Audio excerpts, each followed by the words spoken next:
Hello friends, আপনাদের স্বাগত জানাই ব্লুম অ্যাপেলস কিচেনে।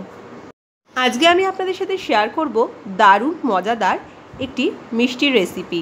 এই প্রিপারেশনটি কিন্তু মাত্র 10 মিনিটেই বানিয়ে ফেলা যায়। আর এই মিষ্টিটি আমি বানাবো শুধুমাত্র ওয়াটারমেলন জুস দিয়ে, মানে তরমুজের রস দিয়ে। এই তরমুজের মিষ্টিটি 10 মিনিটে আজকে আমি আপনাদের বানিয়ে দেখাবো। তাহলে চলুন প্রিপারেশনটি রেডি করি। আর রেসিপিটি ভালো লাগলে লাইক, কমেন্ট, শেয়ার অবশ্যই করবেন আর চ্যানেলটি সাবস্ক্রাইব করবেন।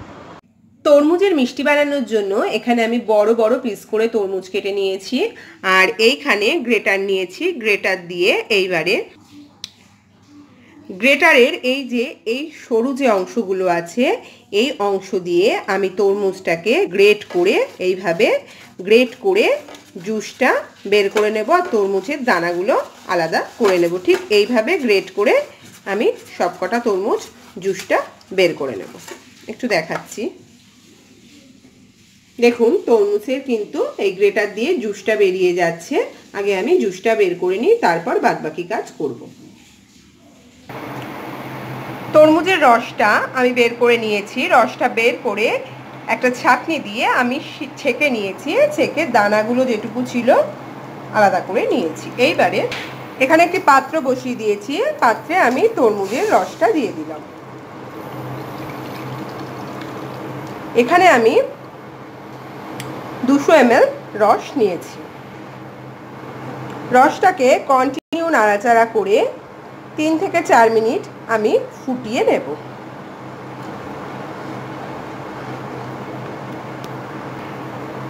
রসটা যখন ভালোভাবে ফুটে উঠেছে তখন আমি 3 টেবিলস্পুন চিনি রসের মধ্যে অ্যাড করে দেব।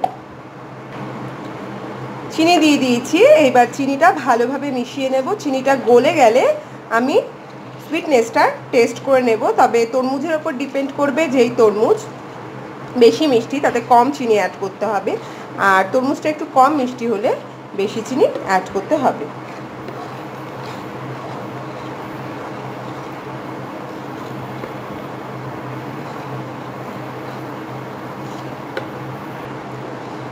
চিনিটা মেল্ট হয়ে গেছে, আমি টেস্ট করে নিয়েছি। আমার সুইটনেসটা একদম ঠিক আছে, আর চিনি অ্যাড করতে হবে না। আপনারা এই পর্যায়ে টেস্ট করে নেবেন। এইবারে 200 ml যেহেতু আমার রস আছে, এইবারে আমি দিয়ে দেব 2 টেবিলস্পুন কর্নফ্লাওয়ার। আমি একটি পাত্রে জল দিয়ে গুলিয়ে রেখেছি, সেই কর্নফ্লাওয়ারটা অ্যাড করে দেব।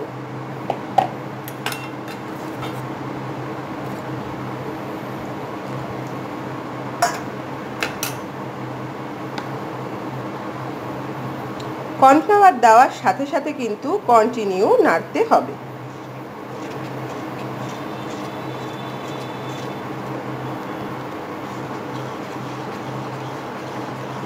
কন্টিনিউ নাড়তে হবে, নইলে কিন্তু তলা দিয়ে লেগে যেতে পারে।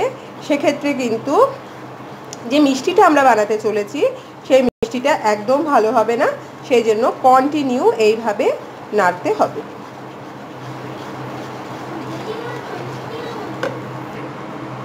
অনেকটা গাঢ় হয়ে এসছে।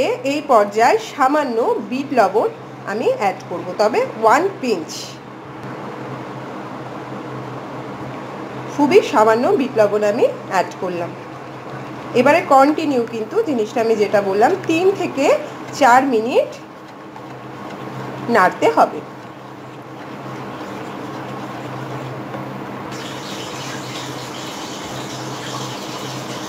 কতটা গাঢ় হয়ে গেছে,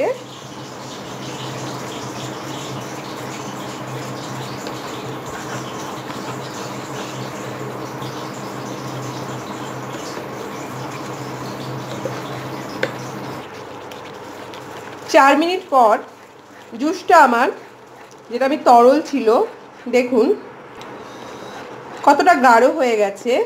এই পর্যায়ে ইন্ডাকশানটা ঠিক এতটা গাঢ়ই হতে হবে। এই পর্যায়ে ইন্ডাকশানটা আমি বন্ধ করে দেব। এখানে দেখুন একটি কাচের বাটিতে আমি চারিদিকে একটু তেল মাখিয়ে রেখে দিয়েছি। দেখুন যখন এইভাবে সরাবেন সরে যাচ্ছে, ঠিক এমতো অবস্থায় কিন্তু ইন্ডাকশানটা বন্ধ করতে হবে। দেখে নিন একটু, ঠিক এই রকম অবস্থা আসলে বুঝতে হবে আমার রেডি হয়ে গেছে। এইবার আমি ইন্ডাকশানটা বন্ধ করে দেব। কালারটা দেখুন কতটা সুন্দর কিন্তু এসেছে। স্পুনের সাহায্যে বাটিতে আমি এই জুসগুলো যে গাঢ় হয়ে গেছে, অনেকটা জ্যামের মতো হয়ে গেছে, আমি এবার বাটিতে দিয়ে দেব। আমি 3টে বাটিতে সমান পরিমাণে নিয়ে নিয়েছি। এইবারে বাটিগুলো একটু এরকম করে দেব যাতে পুরো সমান হয়ে সেট হয়ে যায়। এইবার বাটিগুলোকে আমি আধ ঘন্টার জন্য বাইরে রাখবো যাতে ঠান্ডা হয়ে যায়। আধ ঘন্টা পরে বাটিগুলোকে আমি ফ্রিজে ঢুকিয়ে দেব 4 ঘন্টার জন্য। 4 ঘন্টা আর 30 মিনিট, টোটাল 4.5 ঘন্টা পর আমি আবার ফিরে আসছি। 4 ঘন্টা পরে আমি বের করে নিয়েছি বাটিগুলো। দেখতে পাচ্ছেন যে পুরো সেট হয়ে গেছে। এইবারে আমি একটু চাকুর সাহায্যে এই যে এই সাইডগুলো একটু আলতো করে এইভাবে একটু কেটে নেব।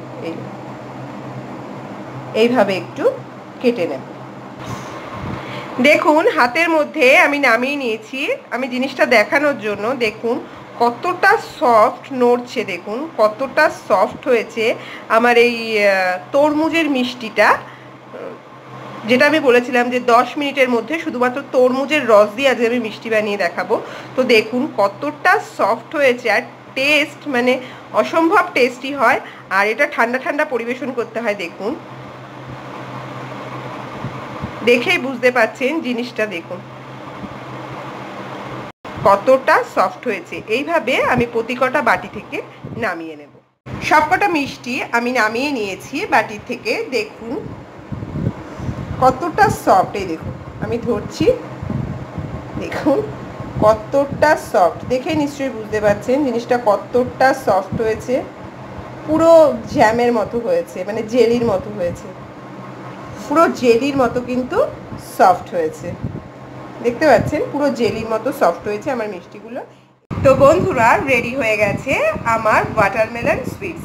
আমি উপর দিয়ে একটু চিনির গুঁড়ো ছড়িয়ে ঠান্ডা ঠান্ডা পরিবেশন করলাম। আপনাদের আমার আজকের রেসিপিটি যদি ভালো লাগে বাড়িতে অবশ্যই ট্রাই করবেন, আর বাড়িতে অবশ্যই বানিয়ে নিচে কমেন্টস বক্সে কেমন লাগলো আমাকে জানাবেন। তাহলে সবাই সুস্থ থাকুন, ভালো থাকুন, আবার দেখা হবে নতুন নতুন আরও অনেক রেসিপি নিয়ে। আজকে এখানেই শেষ, বাই।